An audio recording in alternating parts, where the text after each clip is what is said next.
தீபமலையார் செய்திகள் வாசிப்பது நிர்மலா. திருவண்ணாமலை செப்டம்பர் 20 தமிழ்நாடு அனைத்து கிராம நிர்வாக அலுவலர்களின் சங்கங்களின் கூட்டமைப்பு திருவண்ணாமலை கோட்டம் சார்பில் திருவண்ணாமலை வருவாய் கோட்டாட்சியர் அலுவலகம் முன்பு கருப்பு பேட்ஜ் அணிந்து ஆர்ப்பாட்டம் நடைபெற்றது. ஆர்ப்பாட்டத்திற்கு திருவண்ணாமலை கோட்ட செயலாளர் பழனி தலைமை தாங்கினார். திருவண்ணாமலை வட்ட செயலாளர் காளிமுத்து வரவேற்றார். மாவட்ட செயலாளர்கள் ஏழுமலை, விஜயகுமார், மாவட்ட இணை செயலாளர்கள் பிரவீன்குமார், கலிமுல்லா ஆகியோர் கண்டன உரையாற்றினர். இதில் அண்டை மாநிலங்கள் சிறப்பு பணியாளர்களை நியமித்தும் அரசே ஊதியம் அளித்தும் டிஜிட்டல் கிராப் சர்வே பணியை மேற்கொண்டு வரும் நிலையில் தமிழ்நாட்டில் மட்டுமே கிராம நிர்வாக அலுவலர்களது சொந்த செலவில் உள்ளூர் பணியாளர்களை நியமித்து கொள்ளும் அவல நிலை தொடர்கிறது. எனவே டிஜிட்டல் கிராப் சர்வே பணியை முற்றிலுமாக புறக்கணிப்பதாக கண்டன கோஷங்களை எழுப்பினர். இதில் வட்ட நிர்வாகிகள் சுப்பிரமணி, ஏழுமலை, உத்தரகுமார், யுவராஜ் உட்பட பலர் கலந்து கொண்டனர். முடிவில் முன்னாள் செங்கம் வட்ட செயலாளர் குணாநிதி நன்றி கூறினார். வி. மூர்த்தி தலைமை ஆசிரியர்.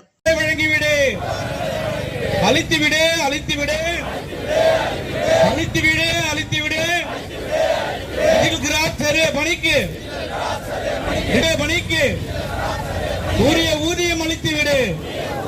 2024 ஜனவரி மாதம் 8ஆம் தேதி உண்டு. எங்களுக்கும் கொள்கை உண்டு. விழித்திரும் கோஷம் உண்டு. எண்ணித்திரும் கோஷம் உண்டு. ஒற்றுமையாக நாங்கள் நின்று ஒற்றுமையாக இறுதி வெற்றி தமிழ்நாடு அனைத்து கிராம நிர்வாக சங்கம், தமிழ்நாடு அனைத்து கிராம திருவண்ணாமலை கோட்டத்தினால் இந்த கவனஈர்ப்பு ஆர்ப்பாட்டம் வரவேற்பாக ஒரு முடிவெடுத்து இந்த டிஜிட்டல் பணியை முதற்கட்டமாக 9/9/2024 அன்று அந்தந்த வட்டாட்சியர் அலுவலர் முன்பும் கருப்பு பட்டை அணிந்து ஒரு போராட்டமும், அதனைத் தொடர்ந்து 19/9/2024 இன்று அந்தந்த வருவாய் கோட்டாட்சியர் இயக்கம் செய்யும் பணி அல்ல, இது வேளாண்மை துறையை சார்ந்த பணி. இந்த பணியை கிராம நிர்வாக அலுவலகம் செய்ய வேண்டும் என்று அரசாங்கம் திணிக்கிறது.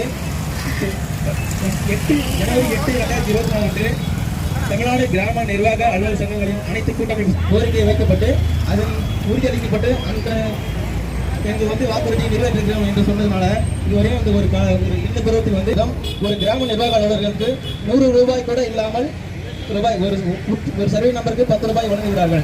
இது ஏற்புடையதல்ல. எனவே நம்ம அனைத்து கூட்டமைப்பு சார்பாக எடுக்கப்பட்ட முடிவு அழைக்கிறோம்.